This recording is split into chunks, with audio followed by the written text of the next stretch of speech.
E esse é um fenômeno que observamos e que afeta os manuscritos do Mar Morto tanto quanto qualquer outro tipo de artefato arqueológico. Durante décadas, os manuscritos do Mar Morto pareceram totalmente compreendidos.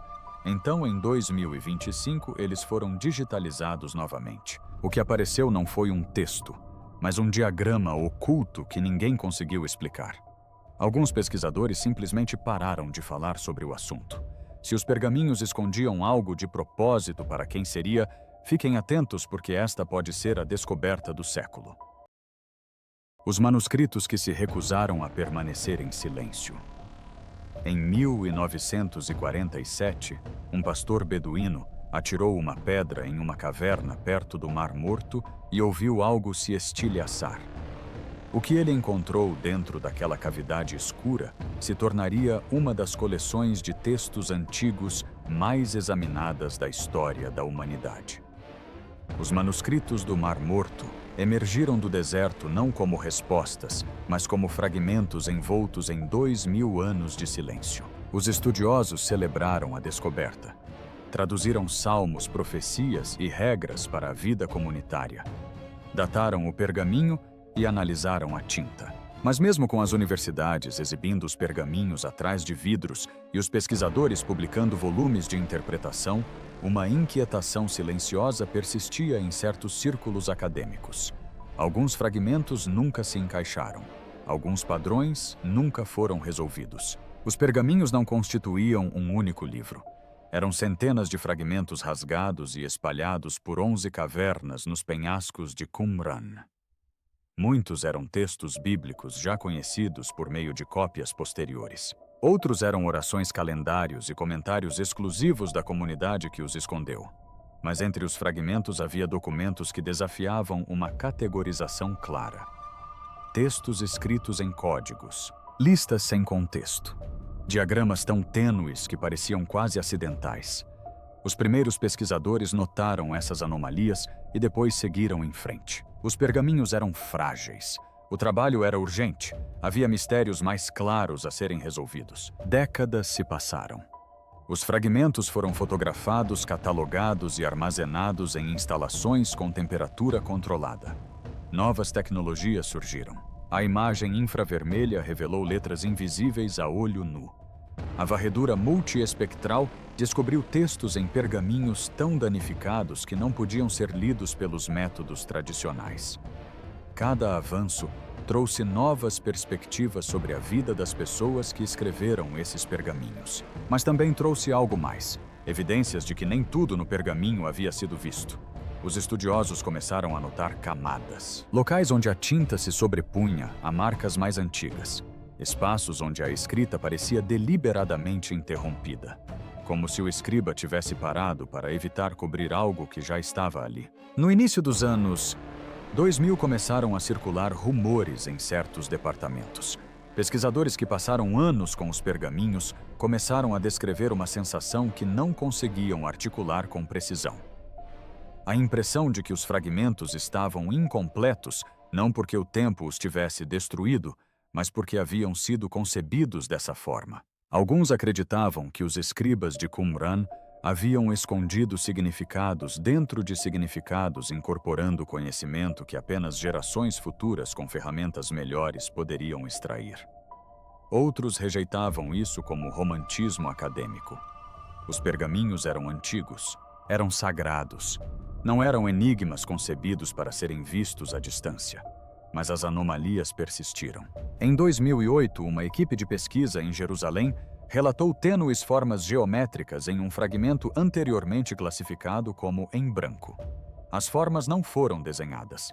Elas foram impressas no couro como se tivessem sido traçadas com um estilete antes mesmo da aplicação da tinta. A descoberta foi mencionada em uma nota de rodapé e esquecida. Em 2012, outra equipe encontrou símbolos repetidos nas margens de um texto sobre pureza ritual. Os símbolos não correspondiam a nenhum alfabeto conhecido. Foram catalogadas como marcas decorativas e arquivadas. Cada vez que algo estranho surgia, era explicado de forma superficial. Os pergaminhos haviam sido escritos por uma comunidade isolada. Eles tinham seus próprios costumes, suas próprias notações. Nem tudo precisava ter um significado. Mas o sentimento entre aqueles que trabalhavam mais de perto com os fragmentos se tornava cada vez mais difícil de ignorar. Os pergaminhos haviam sido ocultados, deliberadamente selados em jarros enterrados em cavernas, preservados através de catástrofes e conquistas. E se a intenção fosse que fossem encontrados mais tarde, e se os escribas que os envolveram em linho e escuridão soubessem que um dia existiriam ferramentas capazes de ver o que os olhos humanos do primeiro século não conseguiam. Em 2020, a questão não era mais se existiam camadas ocultas. A questão era se alguém estaria disposto a procurá-las. A tecnologia de imagem havia avançado muito além do que parecia possível até mesmo uma década antes. As máquinas agora conseguiam enxergar sob a tinta através do pergaminho em estruturas tão tênues que poderiam muito bem ser fantasmas. Os pergaminhos já haviam sido digitalizados antes. Eles haviam sido estudados, debatidos e exibidos, mas nunca haviam permanecido verdadeiramente em silêncio. Estavam à espera. E em 2025 alguém finalmente ouviu. O projeto de redigitalização de 2025. A decisão de redigitalizar os manuscritos do Mar Morto foi apresentada como um procedimento de preservação de rotina. Instituições detentoras de fragmentos anunciaram uma iniciativa conjunta de digitalização no início de 2025, citando avanços em análise espectral e aprendizado de máquina. O objetivo declarado era simples criar o arquivo digital mais completo dos pergaminhos já produzido, garantir sua sobrevivência para as gerações futuras, preencher as lacunas nas seções danificadas. A linguagem foi cuidadosa. O tom era acadêmico, mas o momento escolhido gerou questionamentos entre aqueles que entendiam o que a nova tecnologia realmente podia fazer. O projeto abrangia várias instalações: Jerusalém, Paris, Londres. Cada local abrigava sua própria coleção de fragmentos, e cada fragmento seria submetido a protocolos de imagem muito além de qualquer coisa tentada antes. O equipamento era caro. O processo era lento.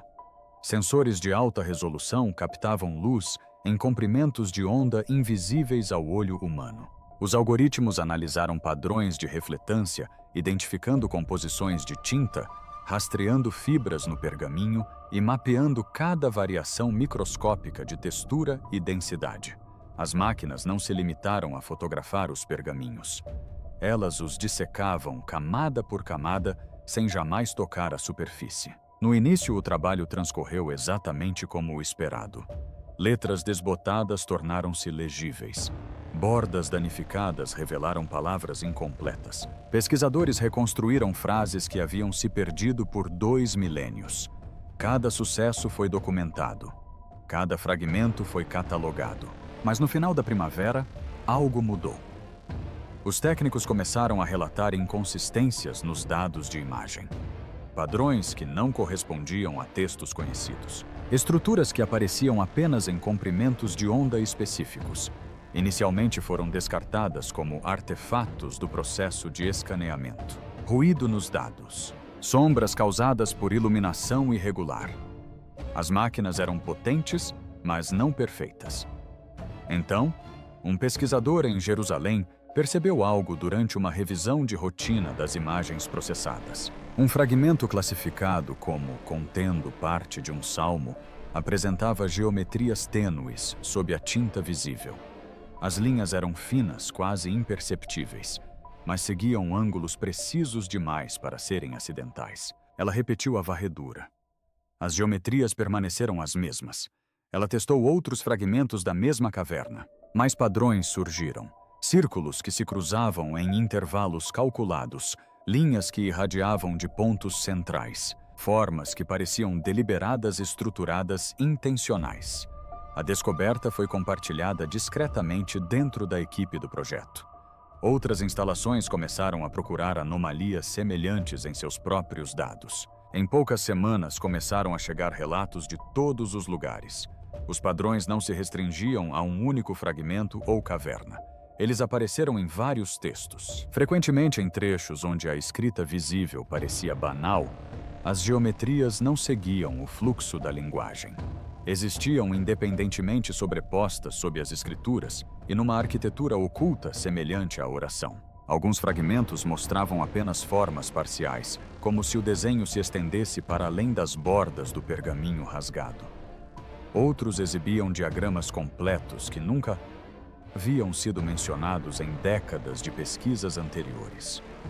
No verão, a equipe do projeto se deparou com um problema que não havia previsto. Os padrões eram inegáveis, eram mensuráveis, eram reproduzíveis em diferentes exames, mas ninguém conseguia explicar o que representavam. As formas não correspondiam aos símbolos conhecidos da época. Não se assemelhavam às ilustrações encontradas em outros textos antigos. Pareciam fazer parte de algo maior. Algo que exigia múltiplos fragmentos para ser compreendido completamente. E os fragmentos estavam dispersos há 2000 anos. As reuniões tornaram-se mais longas, as conversas mais silenciosas. Pesquisadores que dedicaram suas carreiras ao estudo dos pergaminhos se viram diante de imagens que não conseguiam interpretar. Alguns argumentaram que os padrões eram simplesmente elementos decorativos, talvez usados por escribas para planejar o espaçamento ou marcar seções. Outros apontaram a consistência matemática entre textos não relacionados, sugerindo intenção em vez de ornamentação. Um pequeno grupo começou a se perguntar se os padrões haviam sido ocultados deliberadamente embutidos sob a escrita visível para passar despercebidos até que a tecnologia avançasse o suficiente para detectá-los. Em setembro, um técnico em Paris isolou um fragmento que mudou o rumo de todo o projeto. O pergaminho era pequeno, muito danificado e anteriormente classificado como deteriorado demais para conter texto útil. Mas as novas imagens revelaram algo extraordinário. Sob camadas de tinta desbotada e resíduos acumulados, havia um diagrama diferente de tudo o que se vira nos outros fragmentos. Era completo, simétrico, preciso e cercado por símbolos que não apareciam em nenhum outro lugar dos pergaminhos. O técnico enviou a imagem ao diretor do projeto sem nenhum comentário. O diretor abriu o arquivo, estudou-o por alguns minutos, depois fechou o documento e o bloqueou com acesso criptografado. Nenhum anúncio foi feito. Nenhuma publicação foi elaborada. Mas em questão de horas, alguns pesquisadores foram discretamente afastados do projeto. Os protocolos de acesso foram reforçados e o fragmento que se recusava a fazer sentido tornou-se o fragmento que ninguém tinha permissão para discutir.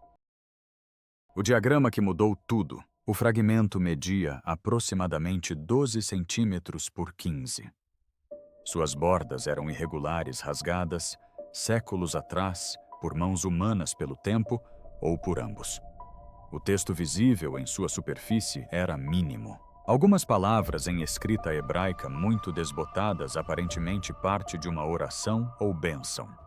Durante décadas permaneceram guardadas com outras peças danificadas, consideradas fragmentárias demais para estudo prioritário. Mas sob a camada superficial, revelada apenas por meio de imagens multiespectrais, em comprimentos de onda além da luz visível, jazia algo que não pertencia ao mundo antigo. O diagrama consistia em círculos concêntricos intersectados por linhas radiais. À primeira vista, assemelhava-se a cartas astronômicas de períodos posteriores, modelos de movimento planetário ou mapeamento celeste. Mas as proporções estavam incorretas para essa interpretação. Os círculos não representavam trajetórias orbitais. As divisões não se baseavam em padrões observáveis no céu. Em vez disso, a geometria seguia proporções que se repetiam com uma precisão perturbadora. Cada ponto de intersecção alinhava-se com relações matemáticas que não deveriam ter sido acessíveis aos escribas que trabalhavam há 2000 anos. Os pesquisadores que examinaram as imagens aprimoradas notaram detalhes que aprofundaram o mistério. As linhas não foram desenhadas à mão livre. Não apresentavam variação na espessura, nenhuma hesitação, nenhuma correção. Pareciam ter sido inscritas com ferramentas projetadas para a exatidão, talvez guiadas por instrumentos que mediam ângulos e distâncias com precisão mecânica.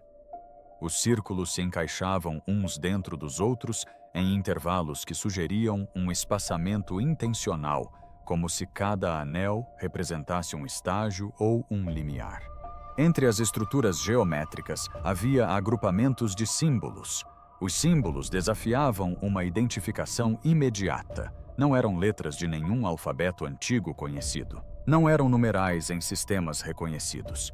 Alguns se assemelhavam a glifos abstratos, triângulos crescentes, arranjos de pontos conectados por linhas curtas. Outros pareciam quase pictográficos, sugerindo objetos ou conceitos em vez de sons. Algumas pareciam incompletas, como se o fragmento preservasse apenas parte de um vocabulário simbólico maior. Os pesquisadores as compararam com bancos de dados de sistemas de escrita antigos. Nenhuma correspondência foi encontrada. Os símbolos existiam isoladamente vinculados a este diagrama, e a nada mais na história registrada. O que tornava o diagrama verdadeiramente perturbador era sua relação com outros fragmentos. Quando os pesquisadores começaram a cruzar os dados das imagens, descobriram que peças antes consideradas não relacionadas continham versões parciais dos mesmos padrões geométricos. Um fragmento da caverna, 4, mostrava um quarto de círculo com proporções de raio idênticas. Um pedaço da caverna, 1 exibia 3 linhas que se cruzavam em ângulos correspondentes aos do diagrama completo. A borda danificada de um pergaminho revelava símbolos que se alinhavam perfeitamente com os agrupamentos na imagem central. Nenhum desses fragmentos havia sido encontrado junto. Nenhum havia sido classificado como conectado. Mas as imagens provaram que eram partes de algo projetado para funcionar como um todo. Surgiu a possibilidade de que o diagrama nunca tivesse sido concebido para existir em um único pergaminho. Ele teria sido distribuído por vários textos oculto em documentos aparentemente não relacionados, embutido em camadas sob as escrituras visíveis. Alguém teve o cuidado extraordinário de fragmentar o desenho, garantindo que nenhum leitor desatento se deparasse com sua forma completa. Os pergaminhos haviam sido separados deliberadamente, enterrados em cavernas diferentes e preservados em jarros distintos. Mas o diagrama estava codificado em todos eles, aguardando uma tecnologia capaz de decifrá-lo. Os estudiosos tentaram reconstruir o desenho completo usando sobreposições digitais. Eles alinharam fragmentos com base na continuidade geométrica, combinando ângulos de linha e raios de círculo com precisão milimétrica. A imagem resultante era maior do que o esperado, mais complexa. Seções que pareciam completas, isoladamente, tornaram-se elementos subordinados dentro de uma estrutura mais ampla. Os círculos centrais eram circundados por anéis externos contendo sequências de símbolos dispostos em padrões espirais. Linhas radiais estendiam-se além da estrutura circular, terminando em formas que lembravam marcadores direcionais ou talvez instruções. Alguns pesquisadores argumentaram que o diagrama representava um modelo cosmológico, uma antiga tentativa de mapear o universo ou a ordem divina. Outros apontaram que os modelos cosmológicos normalmente incluem elementos reconhecíveis como estrelas, planetas ou divindades. Este diagrama não continha nenhum desses elementos. Era abstrato e funcional. Assemelhava-se mais a uma planta arquitetônica do que a uma ilustração filosófica. As proporções sugeriam medição. Os símbolos sugeriam processo. A estrutura geral sugeria algo que deveria ser seguido, não meramente contemplado. Em outubro, a equipe do projeto parou de tentar nomear o que estava vendo. Rótulos como mapa gráfico, ilustração ou esquema pareciam inadequados. O diagrama funcionava segundo princípios que eles podiam medir, mas não interpretar. Transmitia informações que eles podiam reconhecer, mas não decodificar. E havia sido deliberadamente ocultado sob textos sagrados por pessoas que entendiam que vê-lo exigiria ferramentas que não existiriam por 2000 anos. Os pergaminhos não estavam preservando escrituras. Eles estavam preservando outra coisa. Porque os acadêmicos estão em pânico. A transição da descoberta para o silêncio aconteceu em questão de semanas. Pesquisadores que haviam discutido abertamente as descobertas preliminares no verão, de repente não estavam mais disponíveis para comentar no outono. Apresentações agendadas em conferências acadêmicas foram canceladas sem explicação. Artigos em preparação foram discretamente retirados das filas de submissão de periódicos. O projeto Rescan, que vinha gerando comunicados de imprensa constantes sobre textos restaurados e trechos esclarecidos, parou completamente de publicar atualizações. Os pedidos de informação de instituições externas não foram respondidos. Os fragmentos que revelaram o diagrama foram removidos das bases de dados públicas de imagens. Os membros da equipe do projeto começaram a perceber que algo fundamental havia mudado. Reuniões que antes reuniam dezenas de acadêmicos passaram a ser restritas a pequenos grupos que operavam sob acordos de confidencialidade. Protocolos de segurança que nunca haviam sido necessários para a pesquisa acadêmica foram implementados. Canais de comunicação criptografados substituíram o e-mail padrão. O acesso físico a certos fragmentos exigia autorização de comitês que não existiam meses antes. Pesquisadores que questionaram as novas restrições tiveram seus contratos modificados ou seu acesso revogado. A mensagem era clara mesmo sem ser dita em voz alta. O diagrama deixou de ser objeto de investigação aberta. O pânico não foi unânime. Alguns acadêmicos argumentaram que o sigilo traía os princípios da transparência acadêmica. Eles insistiam que as descobertas pertenciam à humanidade, não a instituições que por acaso detinham os fragmentos. Mas outros compreendiam as implicações de divulgar informações incompletas sobre algo que não conseguiam explicar. O diagrama contradizia pressupostos arraigados em séculos de estudos bíblicos. Sugeria uma sofisticação tecnológica inconsistente com a história conhecida do período. Levantava questões sobre autoria, propósito e conhecimento que não tinham respostas fáceis. Uma facção dentro da comunidade de pesquisa acreditava que o diagrama ameaçava os fundamentos teológicos. Se os pergaminhos continham conhecimento codificado acessível apenas por meio da tecnologia moderna, isso implicaria que os escribas de Qumran possuíam uma compreensão que ia muito além da devoção religiosa. Sugeriria que eles estavam preservando algo que transcendia as escrituras. Talvez instruções, talvez advertências, talvez acesso a conceitos deliberadamente excluídos dos textos canônicos. Instituições religiosas que haviam apoiado a pesquisa dos pergaminhos por décadas começaram a expressar preocupações. Conversas privadas sugeriram pressão exercida nos bastidores. Alguns pesquisadores relataram ter sido solicitados a enfatizar a natureza fragmentária das descobertas, a destacar a incerteza e a evitar afirmações definitivas. Outros temiam que a divulgação do diagrama desestabilizasse mais do que a teologia. Carreiras acadêmicas haviam sido construídas sobre interpretações dos pergaminhos como documentos puramente religiosos. Livros didáticos haviam codificado cronologias. Os museus haviam projetado exposições. Se os fragmentos contivessem camadas de significado invisíveis à erudição tradicional, isso colocaria em xeque décadas de conclusões estabelecidas. Reputações estavam em jogo. A credibilidade institucional estava vulnerável. A possibilidade de que os pergaminhos nunca tivessem sido totalmente compreendidos, de que estivessem à espera que a tecnologia revelasse o seu verdadeiro conteúdo, representava uma ameaça profissional para aqueles que alegavam ter conhecimento especializado. Em novembro, um pequeno grupo de investigadores começou a divulgar documentos internos que defendiam a classificação permanente das conclusões do diagrama. Eles propuseram que as imagens permanecessem restritas a um círculo limitado de acadêmicos selecionados. Sugeriram que a discussão pública fosse adiada indefinidamente, aguardando análises adicionais que poderiam levar anos ou décadas. Alguns interpretaram isso como cautela responsável. Outros admitiram, em particular, que era medo. Medo de interpretações errôneas. Medo de represálias religiosas. Medo de levantar questões que a erudição contemporânea não estava preparada para responder.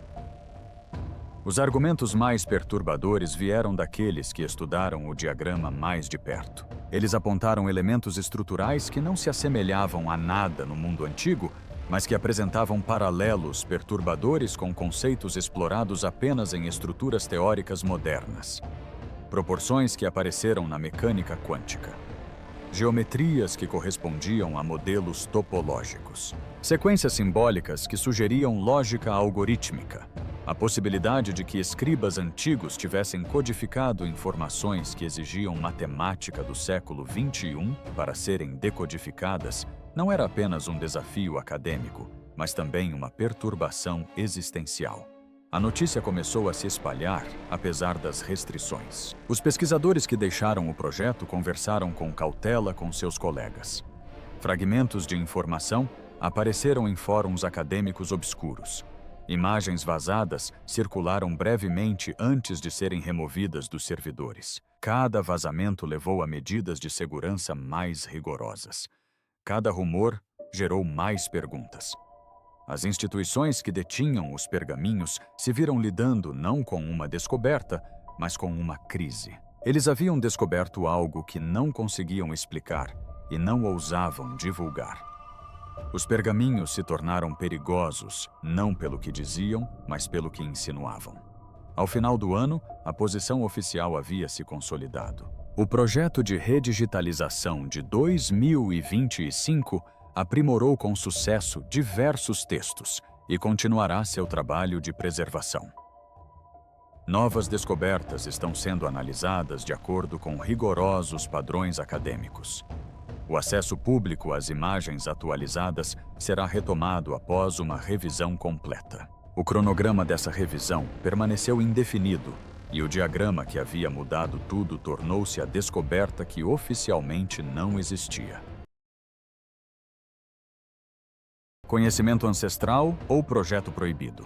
As interpretações circulavam em sussurros e mensagens criptografadas. Os pesquisadores que passaram meses analisando o diagrama começaram a formular teorias que hesitavam em articular em canais oficiais. A geometria era precisa demais para ser simbólica. As proporções eram consistentes demais para serem decorativas. A distribuição entre os fragmentos era demasiado deliberada para ser acidental. Independentemente do que o diagrama representasse, tinha sido concebido com um propósito. A questão era qual seria esse propósito. Alguns acreditavam estar diante de um mapa não geográfico, mas de algo diferente. Os círculos concêntricos sugeriam camadas ou níveis. As linhas radiais indicavam direção ou progressão. Os símbolos agrupados nos pontos de intersecção assemelhavam-se a marcadores que designavam estações ou limiares. Um pesquisador propôs que o diagrama mapeava a ascensão espiritual, uma representação visual de estágios místicos descritos em textos judaicos esotéricos do mesmo período. Mas outros observaram que a precisão matemática contradizia as tradições místicas. O misticismo lidava com metáforas. Este diagrama lidava com medições. Outra interpretação sugeria que o desenho codificava um sistema de calendário muito mais sofisticado do que as antigas formas de medir o tempo. Os círculos aninhados poderiam representar ciclos dentro de ciclos dias, dentro de meses, dentro de anos, dentro de períodos astronômicos maiores. Os símbolos poderiam denotar eventos celestes ou observâncias rituais alinhadas com movimentos invisíveis à observação a olho nu. Mas as tentativas de correlacionar o diagrama com os sistemas calendáricos conhecidos dos manuscritos do Mar Morto falharam. Os números não batiam. Os padrões não se alinhavam. Se fosse um calendário média, o tempo segundo princípios que ninguém reconhecia. Um grupo menor explorou uma possibilidade mais perturbadora. Eles notaram que certas relações geométricas no diagrama se assemelhavam a proporções arquitetônicas encontradas em estruturas sagradas, templos santuários e espaços projetados para transformação ritual. Mas as proporções excediam qualquer coisa construída no mundo antigo. As proporções sugeriam dimensões que exigiriam técnicas de construção indisponíveis para as comunidades do primeiro século. Um arqueólogo observou que, se o diagrama fosse uma planta, descreveria algo que nunca havia sido construído, ou talvez algo que não deveria ter sido construído com pedra e madeira. Os símbolos apresentavam seus próprios mistérios. A análise linguística revelou padrões consistentes com linguagem instrucional em vez de narrativa ou oração. Os glifos apareceram em sequências, sugerindo etapas ou fases. Alguns pesquisadores os compararam à notação alquímica de períodos posteriores, observando semelhanças estruturais na forma como os símbolos se combinavam para representar processos em vez de objetos. Mas a alquimia surgiu séculos depois da escrita dos pergaminhos. Referências a textos excluídos começaram a aparecer em discussões privadas. O livro de Enoque, preservado em fragmentos em Qumran, descrevia conhecimento proibido revelado por anjos antes do dilúvio. O livro dos Jubileus descrevia a arquitetura cósmica e as medidas divinas. Outros escritos apócrifos faziam referência a diagramas e instruções deliberadamente omitidos do ensino comum.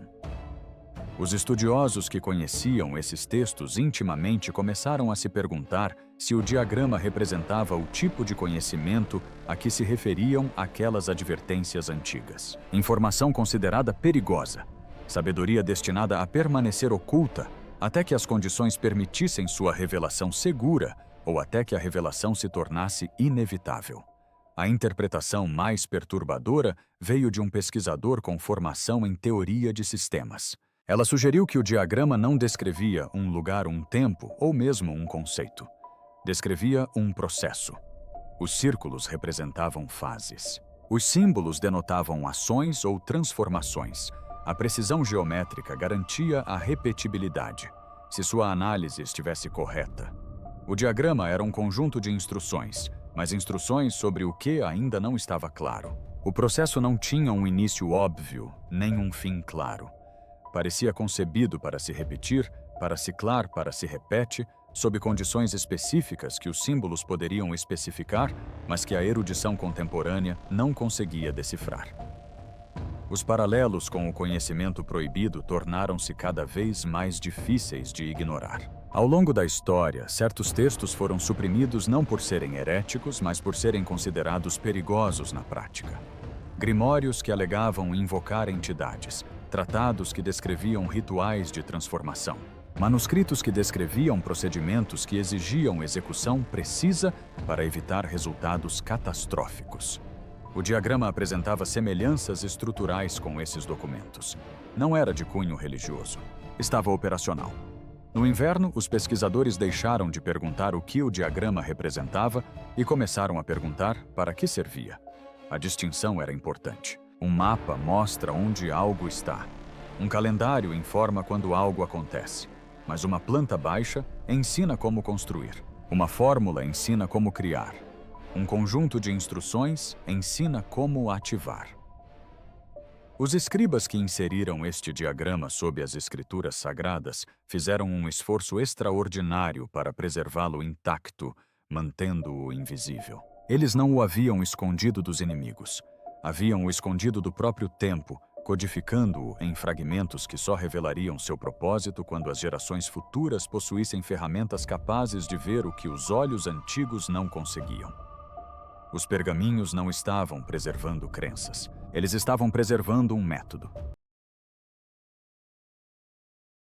O que acontece se o diagrama for compreendido? A questão que pairava sobre as reuniões fechadas e as trocas de mensagens criptografadas nunca foi se o diagrama poderia ser decodificado, mas sim se deveria ser. A compreensão completa exigia a reunião de todos os fragmentos, a correlação de cada símbolo e o mapeamento de cada relação geométrica em seu contexto completo. A tecnologia existia. Os fragmentos estavam acessíveis. Os pesquisadores possuíam as ferramentas para reconstruir todo o projeto e submetê-lo a análises computacionais que poderiam revelar padrões invisíveis, até mesmo para especialistas. Mas cada passo em direção à compreensão trazia consigo um aumento correspondente na resistência institucional. Alguns argumentavam que o conhecimento incompleto era mais perigoso do que a ignorância. A compreensão parcial de um sistema complexo poderia levar a uma aplicação errônea catastrófica. Se o diagrama fosse de fato instrutivo, se descrevesse um processo que exigisse execução precisa, então tentar segui-lo, sem compreender o seu funcionamento completo, poderia produzir consequências que os antigos escribas haviam deliberadamente tentado evitar. O fato de o diagrama ter sido fragmentado e ocultado sugeria que ele nunca deveria ter sido remontado casualmente. Talvez os escribas compreendessem que esse tipo de conhecimento acarretava riscos inerentes.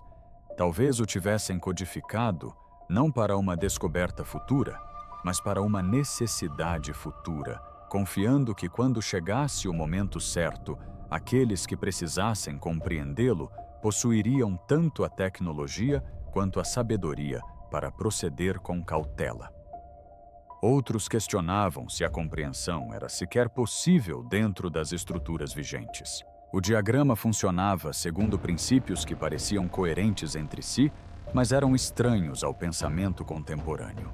Os símbolos transmitiam significado por meio de relações e não de definições. A geometria descrevia o espaço de maneiras que não correspondiam às dimensões físicas. Diversos pesquisadores observaram que tentar interpretar o diagrama usando modelos matemáticos ou linguísticos modernos pode ser fundamentalmente falho.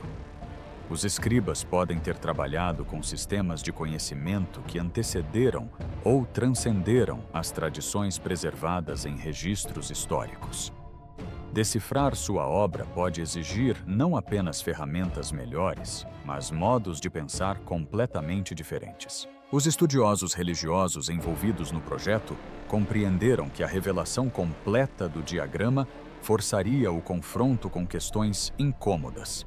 Se a comunidade de Qumran possuía conhecimento codificado de maneiras que exigiam tecnologia do século XXI para serem acessadas, qual era a origem desse conhecimento?